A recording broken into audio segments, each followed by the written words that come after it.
My name is Vikki and I'm alcoholic. Oh! There's no edge to this podium. Everything's sliding off of it. Okay, well. My sobriety date is July 13th, 1983. When I first got here, I would never have believed anybody could have been sober that long. It just wasn't possible. I was amazed at somebody who had 30 days, 60 days. I was like, oh my God, how do they do that? I don't know. I want to thank the committee massively.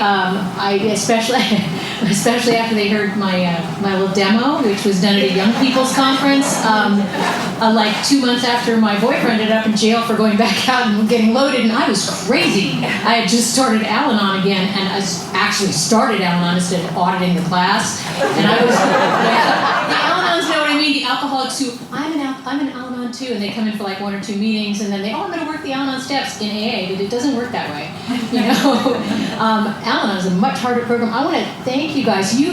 Texas has wonderful, amazing Al-Anon speakers, and also the thing that I noticed with this group is you guys have Al-Anon AA, Al-Anon AA, Al-Anon AA. In California, it's a lot different than that. There's like this schism between the alcoholics and the Al-Anons where it's like they don't trust each other. So the meetings aren't close together. There's like, why do they come to our meetings? Really? It's a family illness. We're all in this together.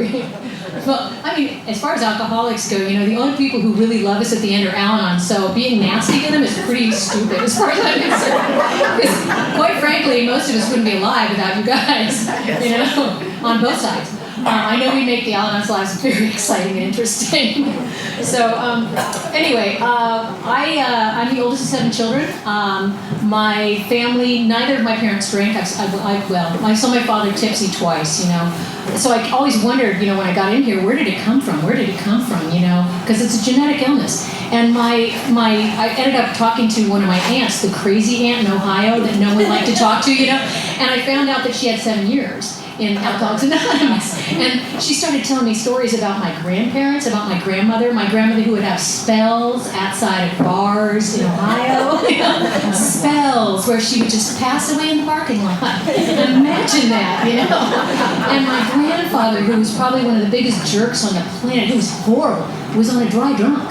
He wasn't allowed to drink, and he would come out here from Ohio. The man was obese. He was about 400 pounds, and he was miserable, absolutely miserable, and nasty to everyone. And I found out he wasn't allowed to drink when he was out here, so of course he was nasty to everyone. He was on a dry drunk. So that solved a lot of where did it come from, But when I was a little girl, like I said, I was not raised in an alcoholic family. My father's an adult child of alcoholics. So my father's behavior was very untreated Al-Anon. He was very much into controlling, he was very angry, he was very uncomfortable around everything and everyone. And I didn't know any of this, All I knew was that when I was a little kid, I would feel his energy when he came in the door, and if he was mad, I would poke at him and get him to blow up on my schedule so my walls were up. And I carried that pattern into my drinking, and I carried that pattern into my adult life. And let me tell you, my father was not physically abusive, but the alcoholics I was around, oh yeah.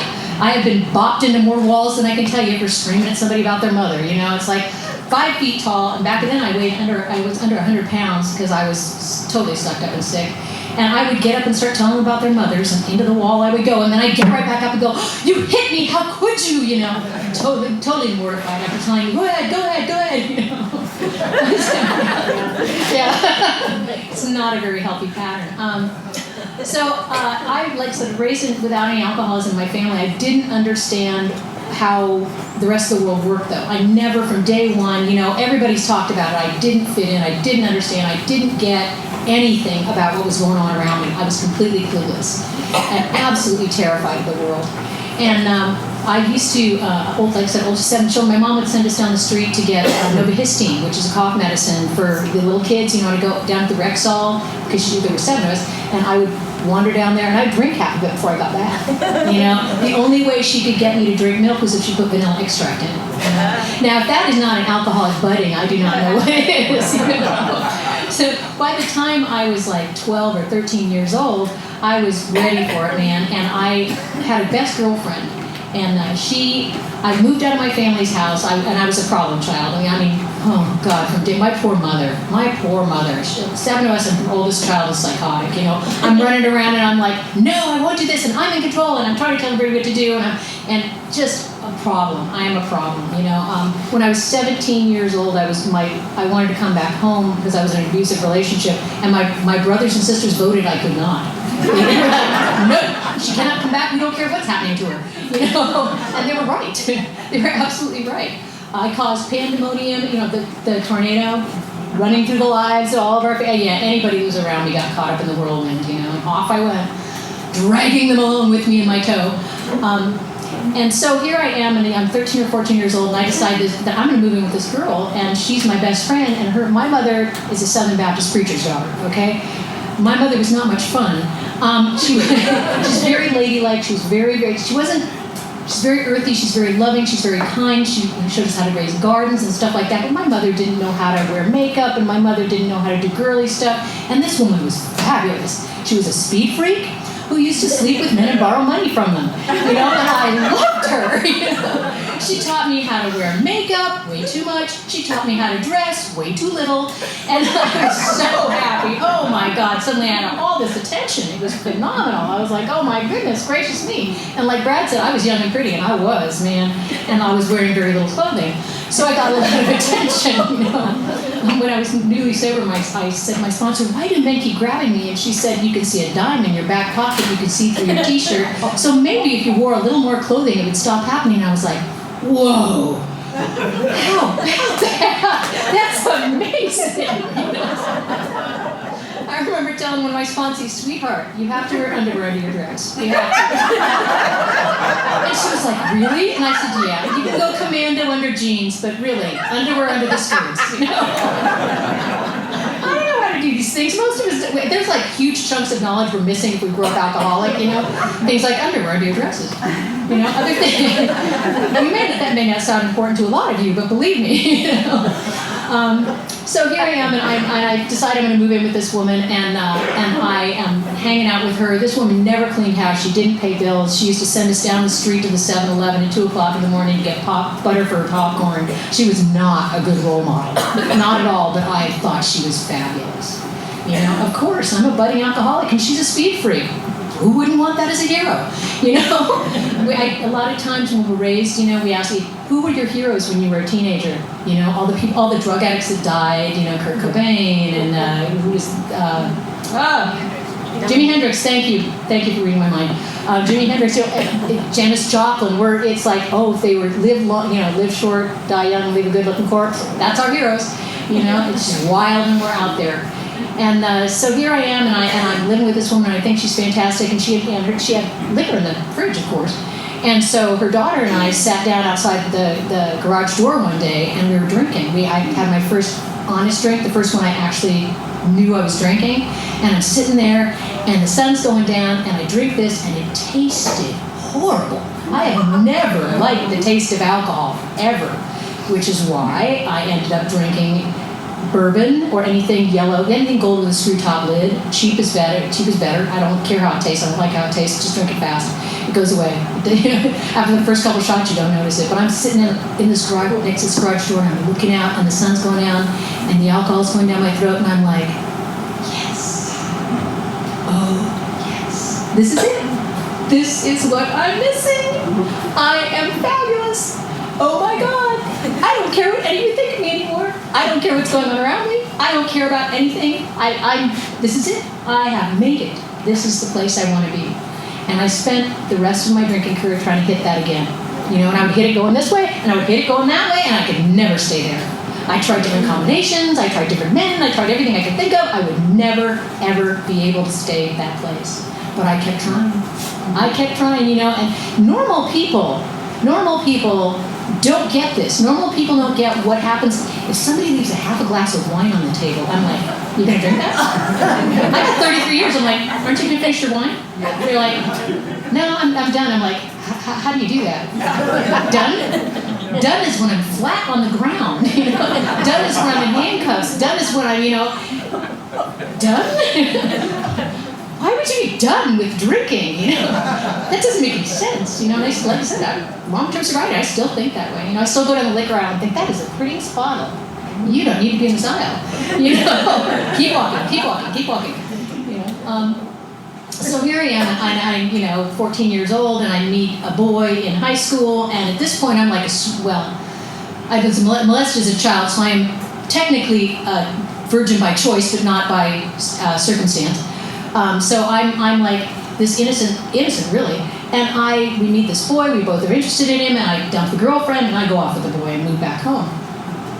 Well, he ended up being my first husband, because when you sleep with them, you're supposed to marry them. And I was raised half Catholic, half Southern Baptist, so I'm doomed from the gate, man. There's nothing I can do right, and I'm going to hell. There's just, and everybody I know is going to be there, so I might as well, just keep going the way I'm going. So here I am, and I'm looking at this whole situation, and I'm off with this guy, and I'm going to marry him, and I'm 17 and a half, and I'm doing what I do, and I'm trying really hard to be good and trying really hard to do the right thing, because I always wanted to be a nice person. I wanted to be normal. I wanted to understand how life functioned. I wanted to be good. I wanted people to look up to me and think I was a wonderful person. I wanted to be a blessing in people's lives instead of a curse. And it caused me immense amounts of pain to not be able to know how to achieve that. So here I am, and I marry this man, and he is a drunk, and he's very abusive. And it was the first time in my life I had been hit. Not spanked because I shoved my brother off the roof, but hit. And I am shocked. And I figure I deserve it. I figure I deserve it. And so I'm punching back. And we're having knockdown drag-outs, and I decided that the only thing I must do at this point is leave. Well, I couldn't drive, and I'm a drunk, so I found another boy. Went off with some other guy. And I did serial monogamy. I was married twice before I was 21 and would have been married more often. Like I said, I was being a good girl. If you sleep with them, you're supposed to marry them. It takes a while to get divorces. So I would get asked, somebody thumbs up in the back. Yeah, it does. And I would be asked to be married, but by the time that it got to that point, they were hitting me again, and I needed to go find somebody else so that, I was not really functioning well at life. And I kept trying, I would fit in, I got in here and everybody, be yourself. I had no self. I had no idea who I was, absolutely none. I couldn't tell you what I liked, what I didn't like. I would change with every single person.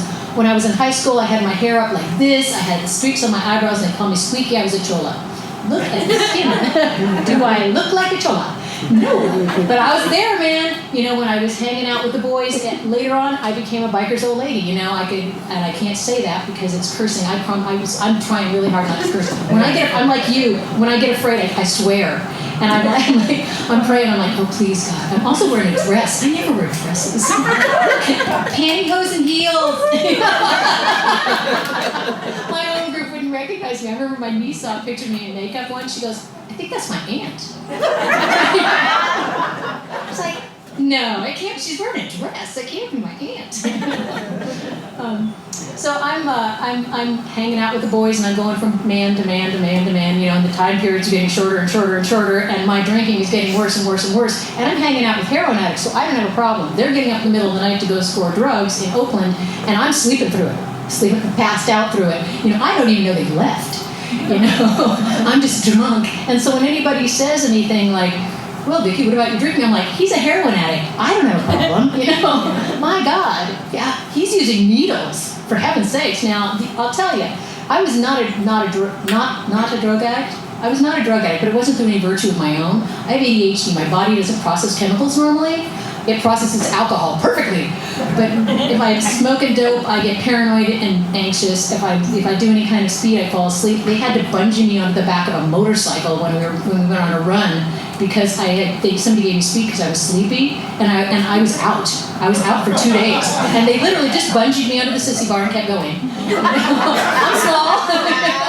I'm a little thing. They're like, yeah, she's not a problem. Just bungee around. And we went to Bass Lake, and everything was fine, and they all came back, and I don't remember anything. Yeah. I think that was the first time. Oh, actually, I do remember something like the second day in. It was the first time I ever had moonshine, white lightning. And I went to go pee, and I climbed up to the camper because we had a camper that was a gas truck. Climbed up in the camper, and I went pee, and I was so proud of myself because I was toasted. right? I'm so drunk, I'm like, da-da-da, things are flashing, and I'm like spinning, and I stepped out of the camper, fell flat on my fanny, and could not get back up again. My legs stopped working.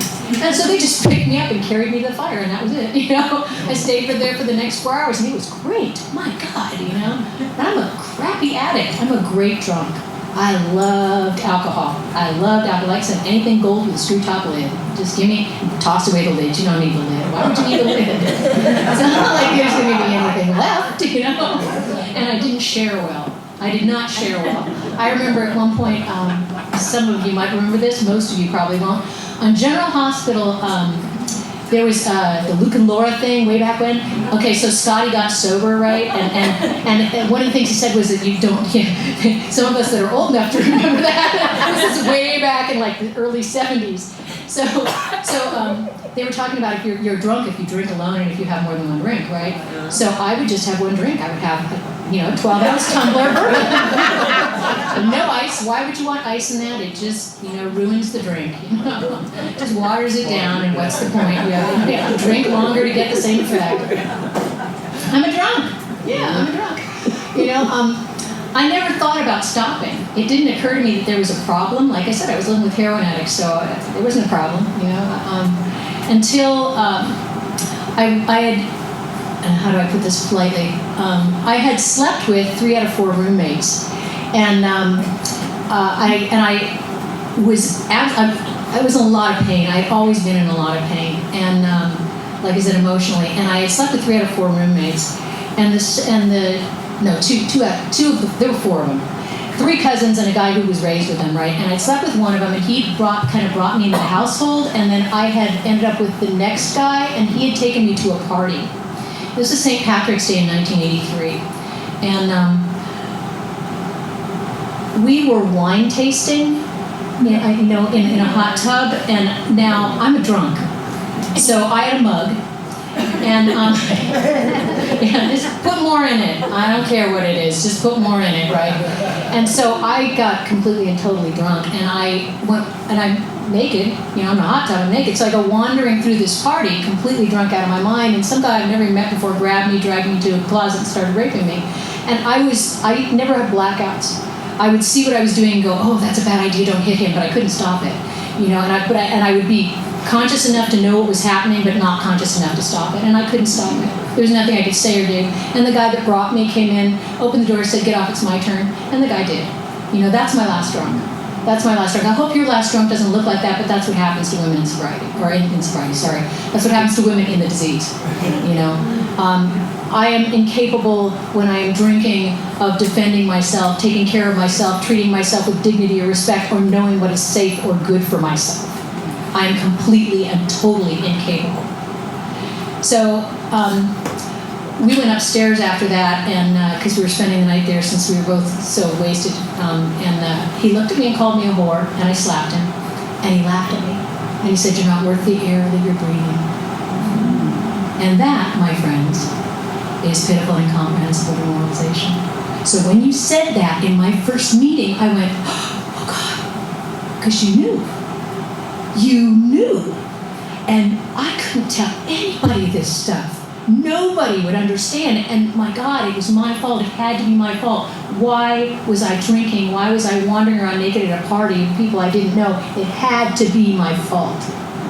Everything that happened to me, the beatings, everything it's like I'm in your face screaming at you and you have every right to hit me. There was no connect in there that striking another human being is not right. It's not, it doesn't matter. It doesn't matter what I'm saying to you. You can leave, Striking another human being is not right. And I didn't know that. It wasn't how I was raised, but I didn't know that. I didn't have any self-esteem. I didn't have any self-respect. I had absolutely no dignity, and I had no tools. None whatsoever, So fast forward, I go home with this guy, right? Strike up the 3rd roommate. The 3rd roommate was sober. And so I did what I always did, and I went with him to meetings. And I thought this guy was so sane and so calm and so mellow. He had about 18 months in the program. And he was extremely mentally ill and ended up catatonic a few months later. But he was not the picture of mental health, right?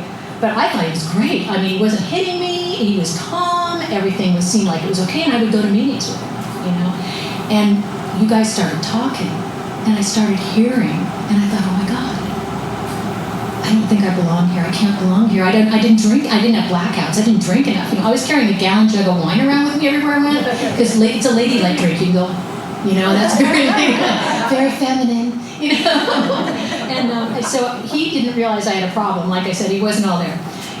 Personally, if I'm dating somebody who's carrying around a gallon jug of wine and sipping it over their shoulder, there's an issue, But he was oblivious, but I would listen to you guys when you talked.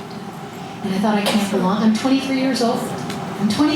That's the pitch for YPOP, by the way. That's the reason for YPOP. Back then, 1983, if we came in young, a lot of meetings wouldn't let us stay. Isn't that horrific? They would tell us to leave. You can't be an alcoholic, you didn't drink enough. And they'd tell us to leave. That's why YPOP started, Fast forward, sorry, derailed. I also have ADHD. Oh, I told you I had ADHD. So you can notice it in my talk, and I apologize if I jump around. If you're following me, rock on. If you're not, and I missed the end of a story and you really want to know what it is, come ask me afterwards. Or God knows I might circle back to it in the story. So here I am, and I didn't tell you guys about almost shooting David. So I have ADHD. It's really noisy up here. It's really, really noisy up here. And I believed that I deserved to be beaten a lot of the time. And part of the reason for that was because when I was 21, I was dating a man who was an arms dealer and a drug addict. But he was arms, drugs, not a nice person. At one point in time, I never used to do I was smart enough not to do the pushing after my first husband would knock me up. I was smart, knock me out. I've never been pregnant. After my first husband would knock me around, I was smart enough to stop pushing quite so hard. And I was living with this guy, and I resolved that I was going to be a good girl. And I was, I'm living with an arms dealer who's a drug dealer, and I'm going to be a good girl. Not possible. And so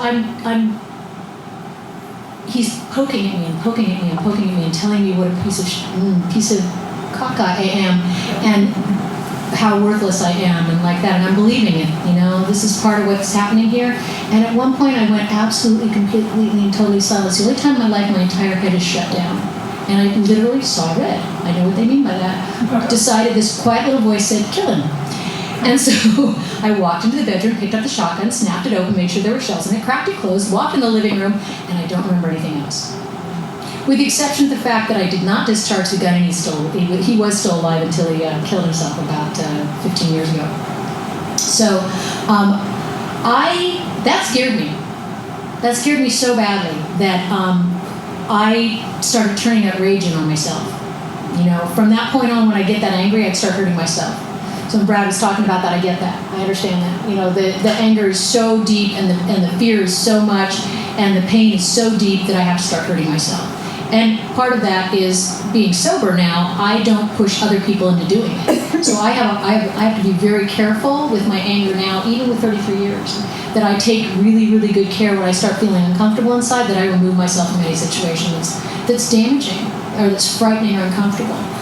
So let's go back a little bit. So I come into meetings with this guy, right? And you guys are talking my language. And they sent me to Al-Anon because they said, well, maybe you go to Al-Anon, right? And so I went to the Al-Anon meetings and I was like, do you know what they're saying about us? And I go, oh, mad, right? And came in and started working with students, And I had somebody find me a sponsor I had a guy find me a sponsor, so he picked somebody he'd like to sleep with.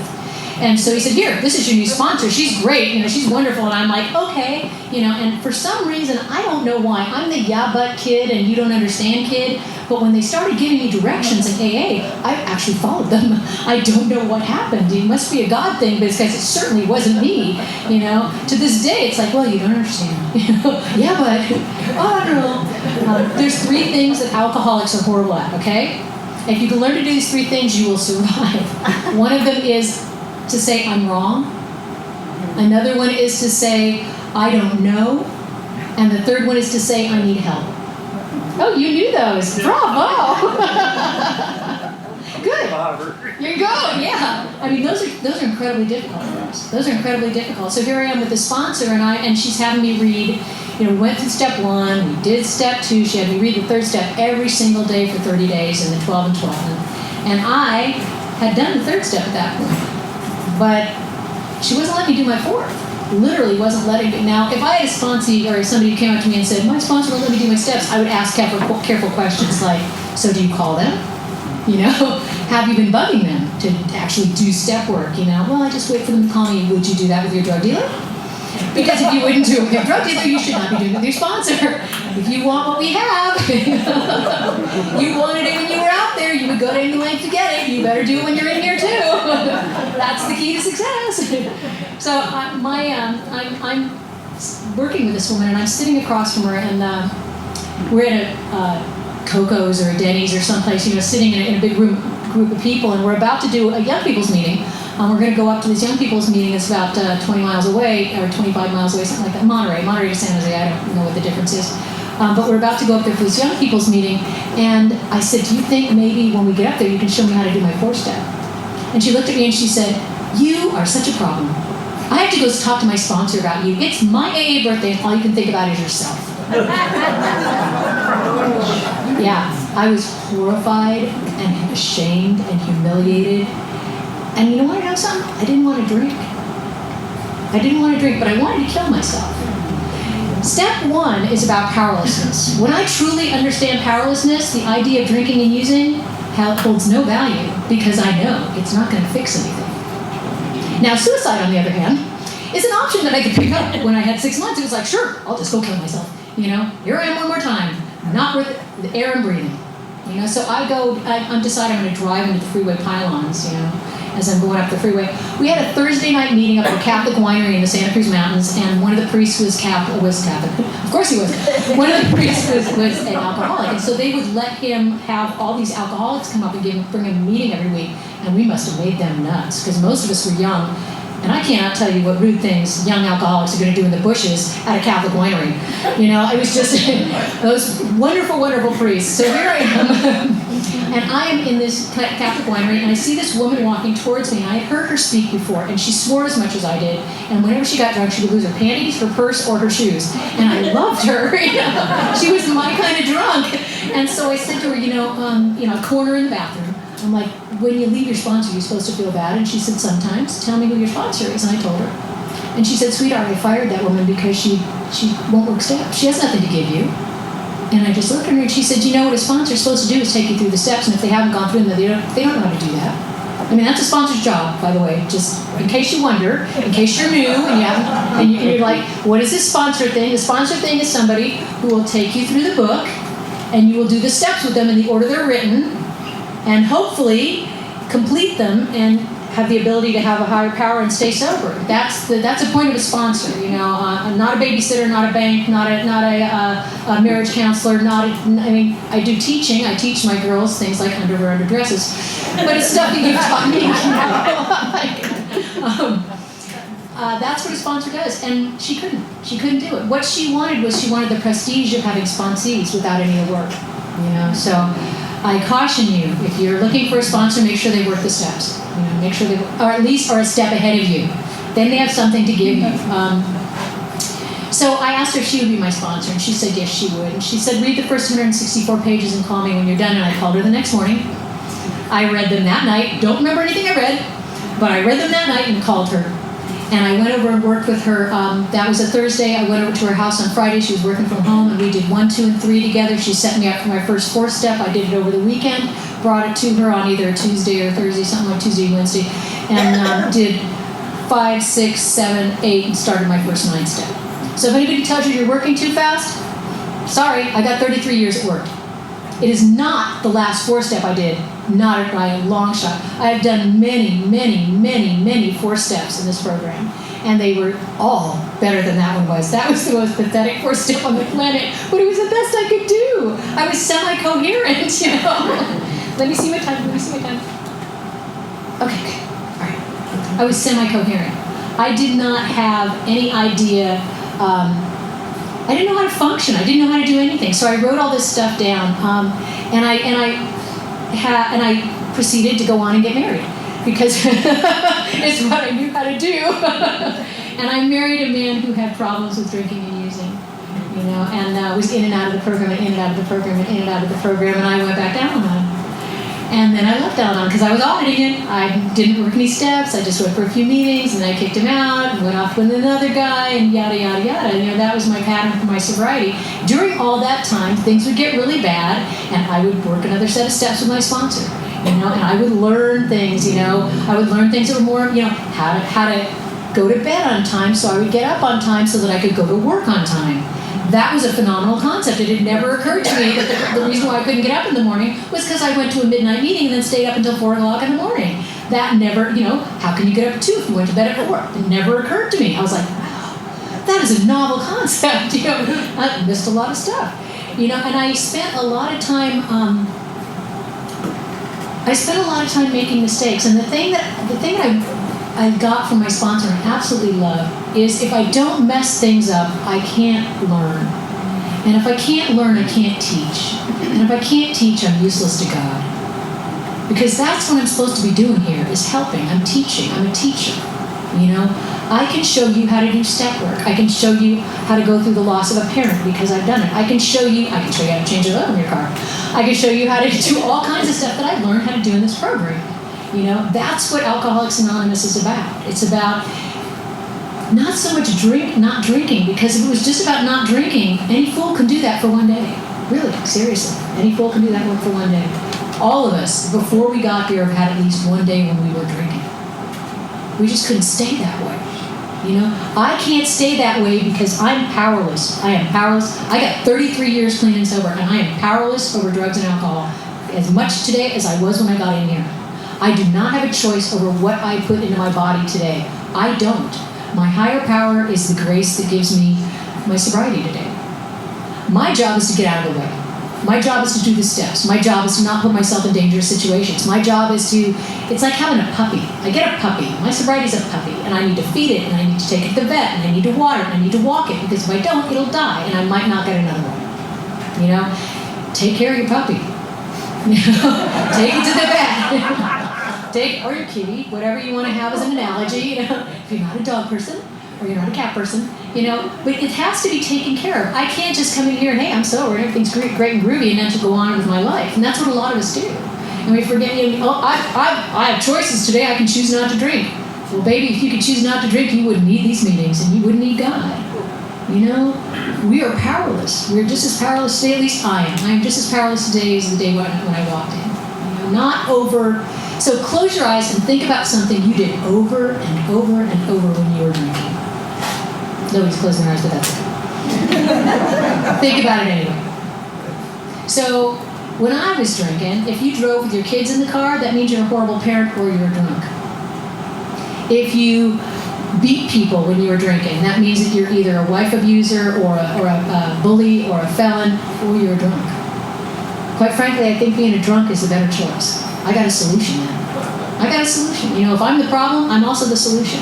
Because I have choices. I can choose to work the steps. I can choose to call my sponsor. I can choose to go to meetings. I can choose to do whatever horrible thing she tells me to do, making amends and stuff. I remember I was bulking on one of my meds, and she said, well, sweetheart, you could be doing sex acts behind a bar if you would appreciate doing that more than the amends. And I was like, no, that's okay.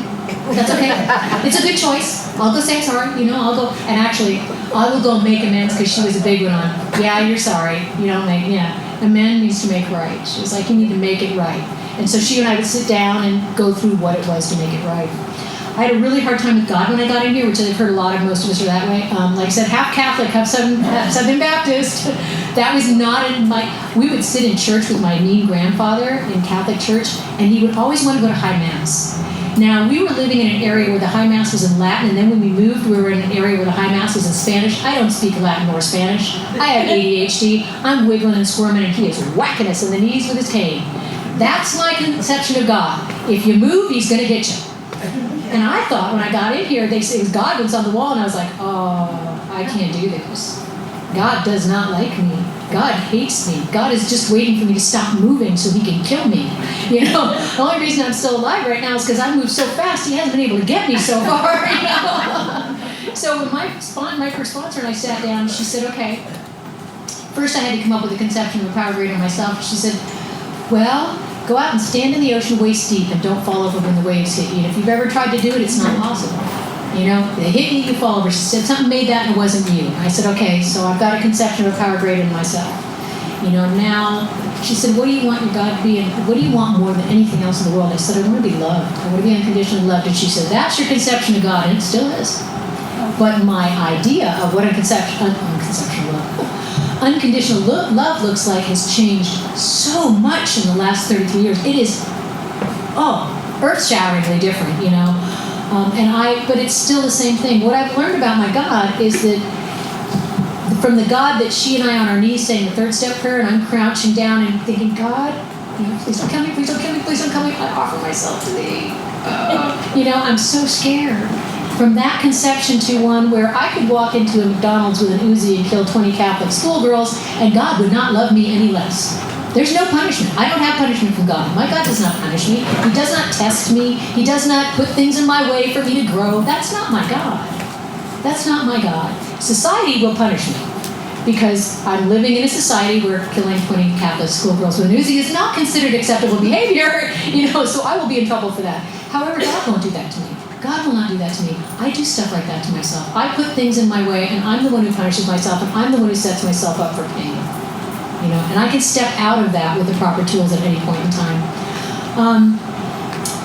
About 10 years ago, I got a call from my sister saying that my father was in the hospital. And he wasn't expected to live. He had something called an aortal dissection, which is where the aorta starts to, which is one of the main blood vessels to the heart, starts to shred. And he was going into an emergency surgery 50 miles away from our home in San Francisco, and they didn't expect him to make it through the surgery. And I came running from Sacramento I was in Sacramento going to school. I came running from Sacramento to San Francisco at that point and joined my family. And my father survived the surgery, but he had complications after it, and he spent the next 7.5 months in an ICU ward. If anybody's ever been in an ICU ward, the maximum stay is usually 10 days. We were there for 7.5 months under constant and continuous care. Dad has ADHD like I do. When we weren't there, they tied him down. That's not acceptable. He was not on medications that would knock him out because they didn't work properly.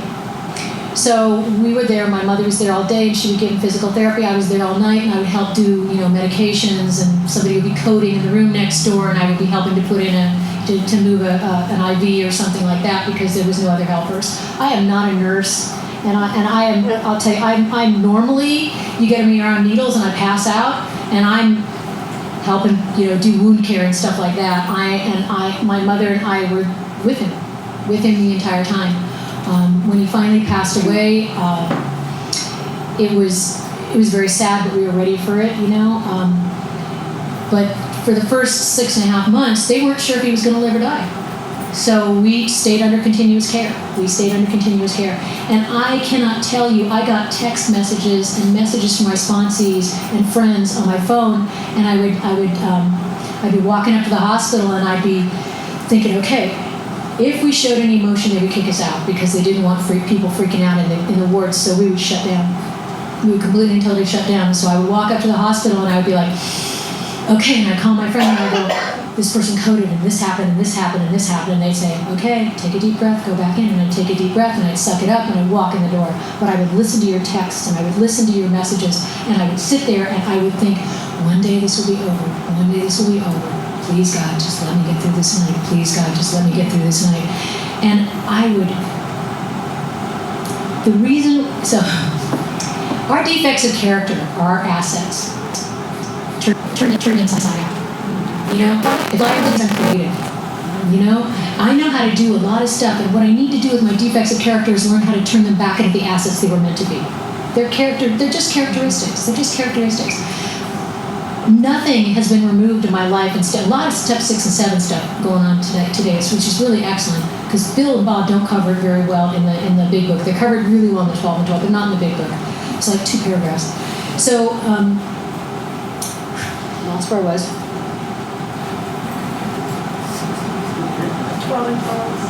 Assets being turned off. Inside out defects. Thank you very much. So the asset in not living one day at a time, there's an asset in not living one day at a time, is the ability to sit in a situation that is absolutely horrifying and appalling and survive it. It's to be able to tell myself in my head, tomorrow will be better. tomorrow it will be better. And I've done that a lot in my sobriety. Been able to forecast and remove myself from the present. Because I'll tell you, when my father's sleeping and I know he's safe and the person next door is coding and there's blood all over the place and people are freaking out, I don't need to be there. It is not necessary, and I need to check out so I'm not so traumatized that I cannot do the job that I need to do. That's the asset in that. And I could not have done that with this program. I mean, there was morphine sitting on the bloody table.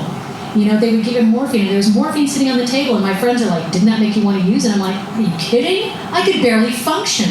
Why would I want to do? I have to take care of my father. You know, I love my father. My father, I found out while he was in the hospital, he was absolutely miserable. And he had 7 children, and he felt completely overwhelmed and exhausted.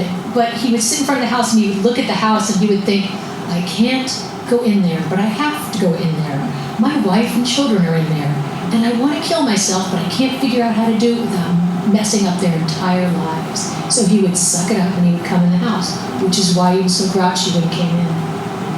Because he was so miserable, but he couldn't abandon us. I didn't know this. That's my childhood. My poor father absolutely hating life and not having any solutions or choices. And sucking it up every day. So you don't think I'm going to be there in the hospital with him? Oh, hell yeah, I am. You know, and I feel like I paid my father back for all the hell I put him through as a child. You know, it's like I was such a good daughter at the end. I was such a good daughter. We saw him out. We saw him out with dignity and respect. I was holding his hand. We were listening to train tapes because he liked the sound of trains. I was rocking the bed. You know, when he went out, and he was so peaceful. He was so quiet. He was so quiet. You know, and that's what this program has given me. That's what this program does. I did not do that by myself. I could not have done that by myself. That's you and God. That's you and God. That's what Alcoholics Anonymous is all about. You don't have to do things alone if you don't want to. Fine, I need help. I need help. I don't know how. Find people who do.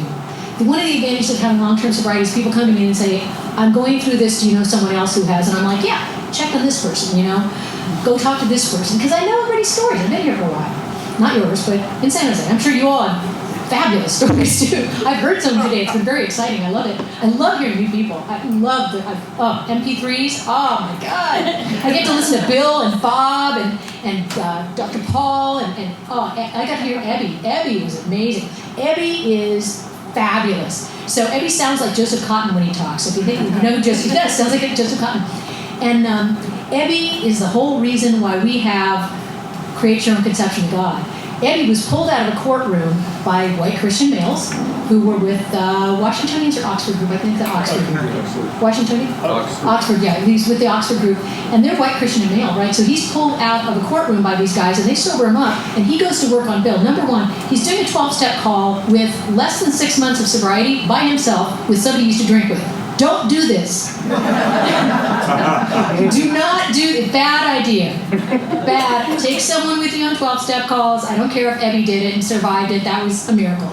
Don't do it. It's a bad idea. Or you could be arrested for possession of drugs because 9 times out of 10 people these days are going to have drugs with them. So that's really nasty to be sober and arrested for drug possession. It sucks, you know, and it's embarrassing. So, you know, don't put yourself in that situation. But so Ebby goes over and he's sitting with Bill, and Bill doesn't care if he's going to get him drunk or not. Bill's talking to him, right, and Ebby's telling him all about this great thing that's happened, and then he tells him it's God, and Bill thinks, oh, I can't do this. And Ebby says, create your own conception of God. Now, if the rest of the Oxford group are there, they would have gone, no, Christian God, God of the Christian God, no, this is what we believe in. But they weren't. And Ebby came up with this fabulous idea that is the basis of Alcoholics Anonymous, and the reason why Alcoholics Anonymous has survived so long. Because other groups had the same idea, had the same concepts. The Oxford group has 6 steps, which are wonderful. But they also have a Christian God, which a lot of people can't get into. So here's Ebby, who provides the backbone of our program. Is that a miracle or what? I'm like, oh my God, you know? And Bill, I love Bill. What a promoter. Lord Almighty. He was amazing. He would go out there and he was like, we're going to save the world, right? He wanted everyone to have sobriety, even if they didn't need it, you know? He was going to go out and get people, he was going to make them do things, and he was just going to be, you know, the king of the... It was fabulous. And it's such an ego, such an immense ego. And thank God for Bob, because Bill would go off in these tangents, Bob would go, come back down. No. It was wonderful. It was a wonderful balance. If you don't know the history of Alcoholics Anonymous, go online and listen to some of the old-timer tapes. Read some of the books. It's fabulous. It's so cool. Listening to how things...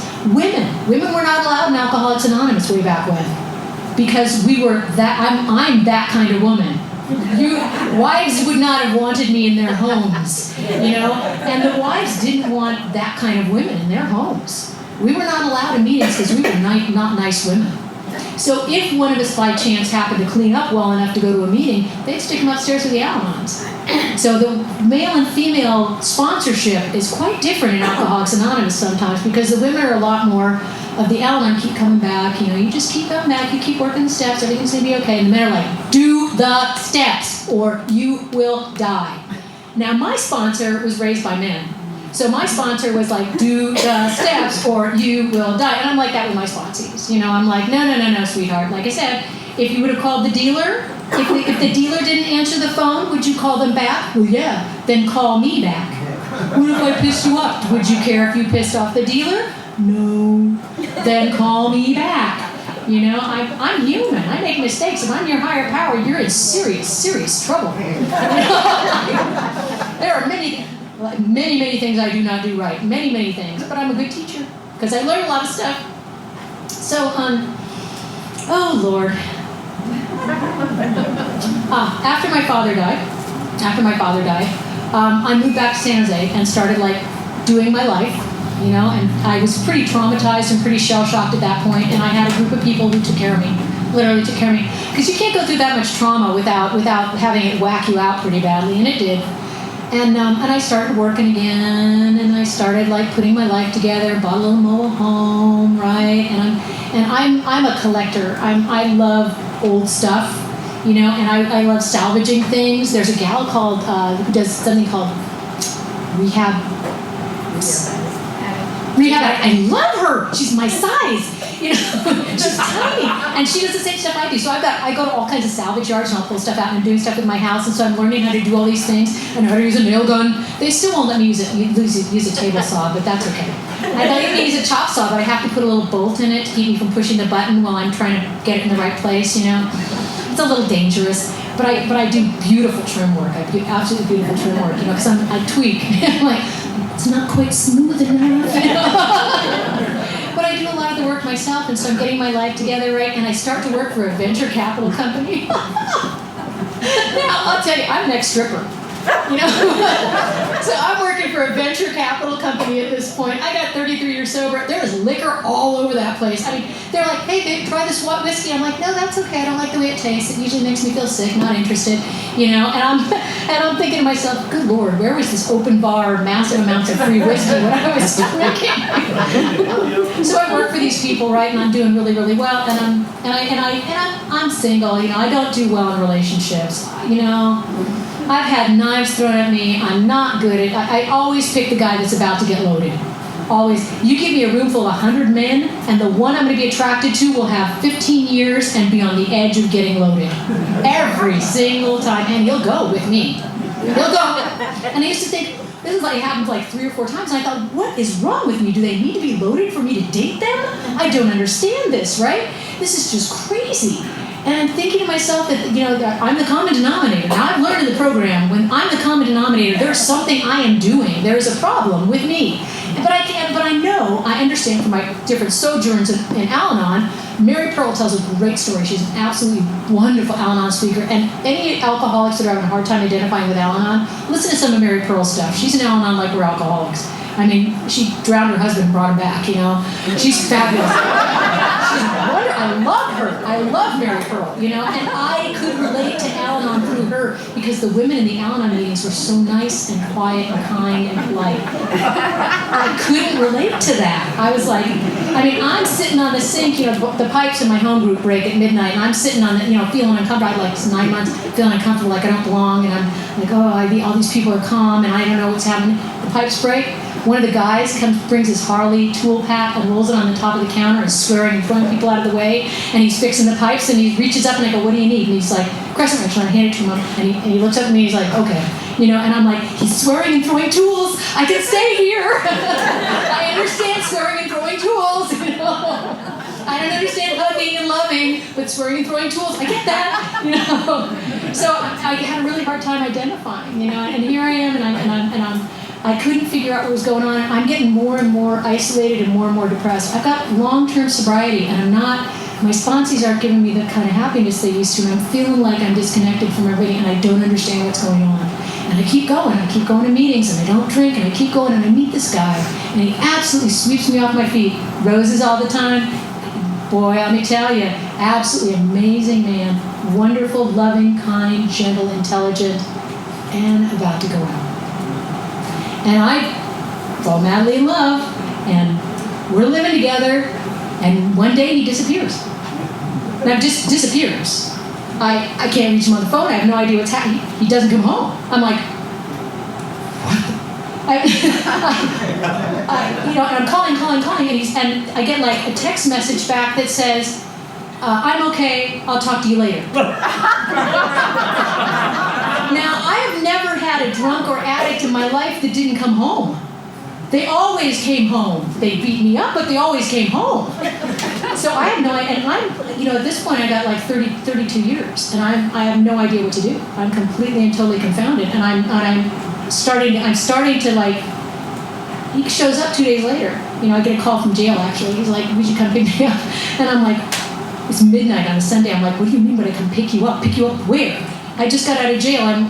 Didn't you miss me? I'm like, well, yeah, I missed you for 2 days. Where the heck have you been? And he's like, well, God, I would have thought that you'd be worried. And I'm like, wait. You know, my head is exploding. I don't know what's going on. And I go diving so deeply into untreated Al-Anon that I am literally, within a month, I have forced him into a rehab. I mean, literally forced him into a rehab. I went to the hotel where he was doing drugs and dragged him out of the hotel, pushed him into the car, and took him to rehab, right? I'm 5 feet tall, he's 6'2", you know? And you are going, right? And then I went back to the hotel and cleaned up all the drugs. 32 years sober. I cleaned up all of his drugs, all the needles, all the alcohol, threw it all away, cleaned up the hotel room, gathered up all his possessions, put it in my car, got his truck back from the hotel that he was in, you know, the crack hotel he was in, brought it to the house to make sure everything was safe. So I'm insane. Completely and totally insane, and I want to get loaded. I want to drink and use so badly I can't even see straight. And you want to know why? Because I'm an untreated Al-Anon. I'm an untreated Al-Anon. I am living through my sponsees for all those years, you know. I am not taking care of myself. I have let self-care go by the wayside, and I'm getting sicker and sicker and sicker. And this man just happened to be the perfect antidote. He was exactly what I needed to hit bottom. Exactly. So I'll tell you, there are secondary addictions in this program: gambling, food, shopping, money, relationships, Al-Anon. If you have secondary addictions coming up, face them. Deal with them, work with them, find a program for them, and don't just audit. Don't just audit, because I swear to God, I audited for 30 years. I would go in and out of Al-Anon, taking a little bit of information, but never actually getting that it had to do with me, my behavior, always my behavior. Same thing as Alcoholics Anonymous. It always comes back to me. And it always comes back to the work that I am doing on myself, taking care of myself, putting myself first, learning and growing. Now he went to jail for 9 months, and they gave him back to me a month ago. I'm like, wait, I'm not ready. You know, I'm like, oh my God. And he's got a week less than I do in Al-Anon. So he's got almost 10 months in NA. And he is the calm person in our relationship. I'm like, okay, all right, I'm freaking out here. And he's like, just take a deep breath, sweetheart. And I'm like, what happened to you? Well, I'm the old timer. He's like, no, you're not. You know?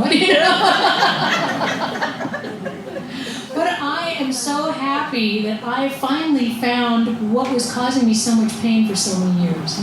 Is that I was sliding further and further into a secondary addiction. And one that was just as deadly as drinking and using, because it takes me back there. I wanted to drink so badly. Because my head said, I told him this was making me feel like drinking, and now I have to prove it. Because it didn't stop him or change anything. How sick is that? I mean, my God, yeah, exactly. You see, I told you I'd tell you how to do it. I told you I'd tell you how. Yeah, so I don't know whether any of you got anything out of that or not. I hope you did. And I am so grateful to you guys. Thank you so much for asking me. Thank you so much for asking me. I need to say the F word once. You have no idea. I had some guy sitting in the front row at a speaker meeting saying, "You said the F word 225 times." And I was like, you were listening. So God bless you all. Keep coming back. Thank you.